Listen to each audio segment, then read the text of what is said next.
I'm here with Protege. Great to have you on this radio and also Musical Echoes. This is like a kind of a interview about your career and also about looking at some records. All right. Yeah? Yeah, sounds good. Let's go. Let's go in, right? Yeah. Yeah. So you are blessed by two great artists, Michael, Lord have mercy, Olivier, your father, and Lorna Bennett, your mother, who Right. had a big hit called Breakfast in Bed. That was the first female vocal hit for 5 years in a row in Jamaica. Obviously, music was your destiny. I mean, I didn't say destiny, but I definitely had the examples to follow from my mom and dad, and you know, my mom never saw me becoming an artist, so when it happened, she was concerned first, then gradually came, what you call it, positive about it. Uh-huh. So I would say, as a youth, did you get to meet Sly and Robbie? Or which musician would you be around? I met Sly when I was older, but my mom introduced me to him, and he's very helpful. I sampled lots of his work too, and he kind of lets me just sample what I want to, so that's very good. Ducky Simpson from Black Uhuru, my mom let me meet too. Wow. You know, just stuff, man. It's a vibes. I would say, as one of the main leader of revival reggae, how do you see production today in Jamaica compared to the 70s and 80s golden years? Different type of production, different types of influences and music. I mean, how would you say? That's a lot of stuff was done like with full band at the time. There, like enough times now we use drum machines, but I still have a lot of live musicians all over my music. You know what I mean? And so it's different times, man. You can equipment, everything is different. I try to buy a lot of analog gear as well so that I can keep the sound authentic. You know. Wow, really interesting. So you have your own label, Yes, my own label, my own studio as your well. your own studio, and you've been producing, I mean, amazing artists and launching amazing artists. And now you're coming big in France. You're going to play at Olympia. Yes, That's Olympia that's that's finally. amazing. Olympia I am. is where the beat. Are you excited about this, I'm very right? excited. I'm very excited about the history of it. So it's Yes. gonna be good. It's gonna be a great show. We have a couple of months left, so I'm just getting ready for it. Okay. Now, after two great albums on your cousin's label, if I'm right, Mm-hmm. things got very vital with Ancient Future LP. I remember when it came out in France, it was like the hottest record to come out of Jamaica. Everyone was saying, my God, this album, it was amazing. It was supposed to come out in 2014, I think. Mm-hmm. And this album only came out in March 2015. Why? Why was Who why? remembers? I don't even remember what was happening, but just Okay, trying to work it. Maybe it wasn't ready. Didn't feel like it was ready. Wanted to do some more work on it. Nothing before its time. So when it came out, it did what it was supposed to do. And yeah, who knows, was getting so big. I wanted to leave it some time to keep growing. nice, very nice. Now let's talk about Dig Nation Collective. In a, can you tell us about your label?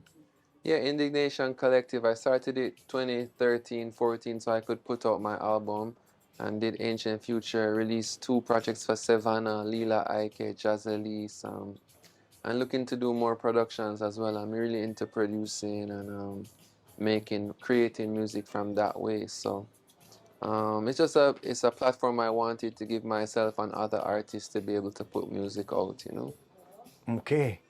Now, going back on your music, can you tell us about this track called Blood Money on A Matter of Time album? It seems that injustice will never cease in Jamaica. We've all. Injustice will never cease in the world. Jamaica is no different than everywhere in the world. There's always injustice. From there's greed, from there's mankind, there's going to be injustice. And Blood Money was a song about what's happening in Jamaica, and just to kind of let them know you can't only point fingers at the disenfranchised people, because crime is a it takes the entire like population to make crime a thing. So it's not just on one set of people, you know. And that was what Blood Money was saying. If you're gonna point fingers, well then point them everywhere, you know. For sure, for sure. So you also released an amazing song with Georgia Smith, amazing singer. How did you connected with her? I met Georgia at the Roots show in LA, and then we connected again at a camp in Jamaica, Cadenza kept, and then we just kept like texting and whatever. And then I told her I had a song that I was written with her in mind to sing, and she was like, you know, I should send it to her. I sent it, and she loved it and decided to sing on it for me. Great. Let's talk about also your relationship with Africa, because I know it's at also a center of your love for music. How do you see the Nigerian Afrobeat scene? Happy for them, happy for all they're accomplishing, all the great music they're putting out, and that their music is seen on a global, with a global eye now. I'm very happy for the whole continent and for black music in general to be getting this attention. Yes, which is a worldwide attention Yeah. that is selling more than we could imagine, really. Okay, so give thanks to Marin from Deep Roots Reggae, who has kindly led me two vinyls that I wanted to share with you. Yeah. That is just behind you here. Yeah.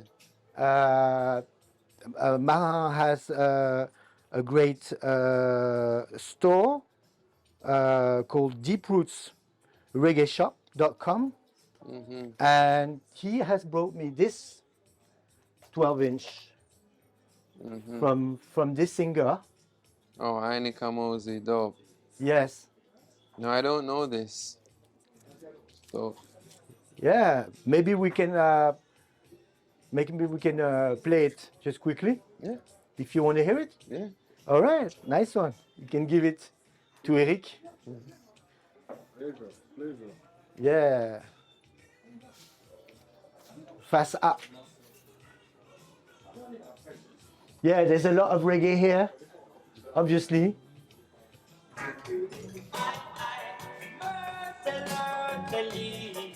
Every time.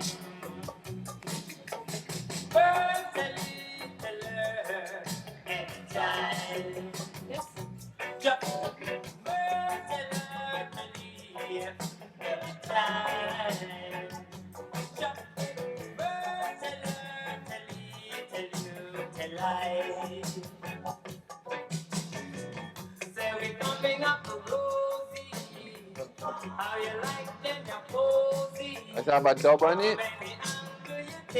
I'm wondering if it has the dub version on it. Oh. Oh no, that's a full song. Awesome. Yeah, there's no dub version. Yeah.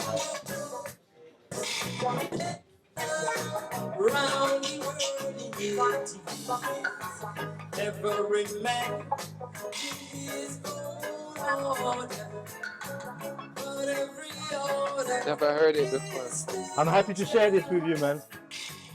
different folks and different strokes. But every stroke stands the same way. You've got to realize the difference is the same. Don't watch the colors all changing. Awesome. This is for you, man. This is my gift to you. Ah, thank you. Thanks. Heavy. Yeah, man. Heavy, yeah. It came out on his own label, and it's Oh. very rare. There are very few copies available. Awesome, man. It's really good. And now there's also This band here, Yeah, you probably know this album. definitely. Definitely one of my favorite bands of all time. Why? What? Yes. Drum and bass, Sly and Robbie, and then you know what I mean, like Michael Rose, Ducky Simpson, Puma Jones, like just one of the most like my favorite sounds that in reggae music is Black Uhuru, you know? It's my this is like my favorite band. I mean, they only had like not that many albums, but still one of the most potent like I've ever. I think they were very ahead. Yeah, for Very sure. ahead of their Well, time. Sly and Robbie were always ahead, so that it starts there, and then after that, then everything comes after that. Yes. You know, mixing Compass Point Studios in Nassau, Soul GS, I knew that. New record at Channel One as well. Lead guitar, Mikey Chung. Mikey Chung was in my mom's first band, No Generation, when she just started out, Wow. and his brother Jeffrey Chung too. Um, awesome, awesome, man. Awesome stuff. Which track you want to hear? Um, Emotional Slaughter. Emotional Slaughter? Yeah. All right. Let's play it.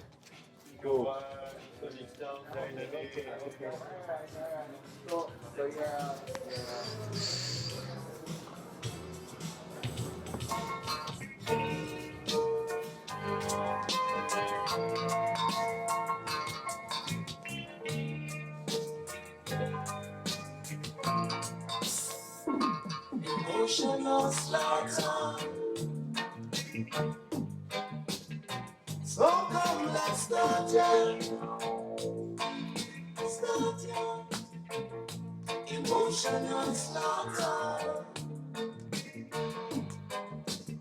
So come, let's start ya. Start ya. I was born on the outskirts. I was a natural birth. It's all from our heart. With the privilege to freedom. Not of mind decreasing. You wanna hear the pastor man preaching to corrupt the mind of the weak. Up to now has not reached their peak. Emotional slaughter. So come, let's start ya. Start ya. Emotional slaughter.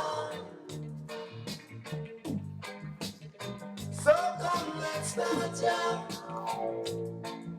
Start ya. Down in the ghetto, a star is born. A brother is gone. A brother is gone. In the ghetto, it's free for all. Starlight, Awesome. starfall. Awesome, man. Awesome. Thank you. You're so welcome, you Yeah. know, and like you said, like you can see here, it's one of the rare shops where you find drum breaks and samples. Nice. So a lot of people come here to get a sample. And I wanted to speak also about that because you sampled stuff and you did some yeah, please have a look. Have a look. I did what? I said you in the past, back in the 90s, producers were using, you know, like Dr. Dre, Snoop, they were using samples a lot. It's something that seems to have disappeared now, but it's not as much as before because most producers use their own music or replay Right. again the sample. If there was one sample that you would have loved to use, that you couldn't, which one it would be? I do a lot of sampling too in my productions and beats, Yes. so yeah, Nice. many stuff. I just do it well, so it's not obvious, but Uh huh. um, I wish I could sample something from Bob Marley. Okay, this That would is. be cool. I'm sure. I'd probably sample something like more obscure, like not obscure, but like say something like "So Much Trouble in the World." Mm-hmm. Probably I love to sample that, or Exodus, but Damien sampled Exodus, I think, on his song "Move." Mm-hmm. But yeah, Exodus is probably one of my favorite album. yeah, it's definitely a classic for sure. Definitely. And you've also worked with him, With with who? with the son of Bob Marley. Kimani Marley. Yeah, Yes. I've Yeah. done a song with Kimani Marley before. Yes, dope. Mm-hmm. Rasta Love, one of my biggest songs ever. Big up Kimani Marley at Big, all times. big up, big up, big up. Yeah. So your first release was like a mixtape. My first official release is 7 Year Itch. I'd done some other stuff before, but trying to find my sound and Mm-hmm. my vibe. Nice one. Nice one. Nice one. Knife Wonder. Oh, this is dope. Oh, where is he at? Oh, he's gone. This is dope. Yeah, Little Brother is really good. Fonte is one of such a great rapper. yeah. The knife behind the balls is nice too. Yeah, no, not without question. As a producer, one of my favorite producers. When he did Threats for Jay-Z in that time, and it was crazy. Oh no, he has some vital records, Mr. Eric Blaze. I love this one too. It's Alchemist, right? We gon' make it. Yeah. Alchemist is dope. One of my favorite producers, Alchemist. Wow. Yeah. Dope. Yeah, man. So many stuff, and also French hip hop. Do you know a bit about French hip hop and French reggae? I know Big Flo and Oli. That's who I know. Big Flo and Oli. Okay. Huge stars, obviously. Yeah. Yeah. I'm supposed to link with them on this trip too. Oh, okay. I hope it happens. Yes, and I like Dana Kill. Danakil? Yeah. Okay. Like Dana Kill. Nice one. There's this dope, Winston McAnuff did a project with Fixie. He's my friend. Who, Fixie? He's one of my closest friends. He's Fixie. genius, he's great, he's I used awesome. to play in his band. Oh. His first band when I was 17 years old. Oh, I was yeah? playing percussion in a funk Yeah. band. And Fixie, I have his phone number. I'll connect you, man. He's my man. They sent me some instrumentals from that project, from the Paris Rockin' project. Oh, So I'm gonna vibe them out and see if I come up with some stuff for it. nice. Yeah, man. Yeah, he's a genius. Fixie. He's really good. He's really played good. with Tony Allen, of course. Mm. And also this brings me to speak about Afrobeat. Hmm. How do you see Fela Kuti? Oh, fella, are you kidding, man? He's a king. One of the greatest musicians of all time, right? Like, you put him, when you call his name, you call like Fela Kuti, Bob Marley, Okay. Michael Jackson, like just, you know what I mean? Those great artists that will always stand the test of time, you know? So Fela Kuti is up there. Yes. I love Expensive Shit. That's one of my most favorite songs that he's ever done. Uh-huh. Like, I have lots of his vinyls at home too. Wow. Like, yeah, man, love Fela's music is amazing. Okay, so I open as a DJ for the Fela exhibition. Yeah. You know, I don't know if you know, but there's a Fela exhibition Oh, museum in at the Philharmonie in Paris right oh, now. really? Yeah, and That's I open up amazing. and I played with Fela Kuti, original musician, Oh, Kiala. awesome. That's Yeah, good, man. Still going on now? Yeah, they're still going on. They may are have to check it recording. out. I'll link you up with Kiala. Yeah. He's about 70 years old, and he's recorded with so many amazing artists, and he's a legendary guitarist and singer. Awesome. And I knew you would love Afrobeat for sure. I would say that, for me, Bob Marley and Fela Kuti are musical prophets I agree. in a way, I agree. in their lyrics and in the message. Yeah, man. Fela and Bob are special, you know, very, very special artist, man. You know, Did you know that they were supposed to collaborate? makes sense. That makes sense. I mean, why wouldn't they? You know, it Yeah. would have been crazy. You know, In the end, uh, Bob Marley died before Fela, so it did not happen. yeah. Well, you But know, it was that's supposed to life. happen. Life happens, you know, and that would have been a great, great musical thing. Maybe I can remix Bob Marley and a Fela Kuti beat. You know? I will ask his sons. Let's talk about sound system culture. Mm-hmm. You know, in France, sound system is very important. Yeah. And I think it's still worldwide. Sound system is something that you had to go through the sound system for your tune, you know, to be heard. Yeah. And I think still today is the same case. You know, sound system I think is as important as radios. Would you agree with that? In different places where the culture is right, then I think it's as important. Obviously, the sound system are playing at the dance, so it's important when you get your music played in the dance, in the party. So, sound system will always have an important place. I know France is big on that, Germany as well too. But we give thanks to all sound man, because you know, if you buy your records and go out there and play music is not an easy thing. So we salute them, you know. What do you think of Stone Love? The immortal, man. The immortal Stone Love. What is he gonna say? Rory and Weepo were rock stars when I was growing up. Rory was a rock star, probably one of the biggest selectors in the history of Jamaican music. So I have to big up Stone Love, man, for sure. For sure. Yeah. And also this incredible label called Wackies. Oh, Wackies. I love Wackies. Get enough dubs and stuff from them. I listen to it a lot. A lot, yeah? Yeah.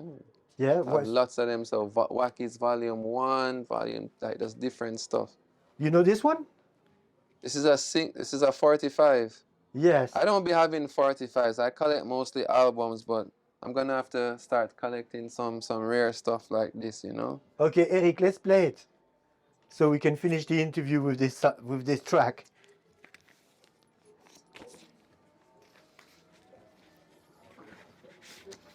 Which side do you want to hear? Any side? Je savais que tu avais du Wackies. The dub for sure. Ah, you love dub. Like me.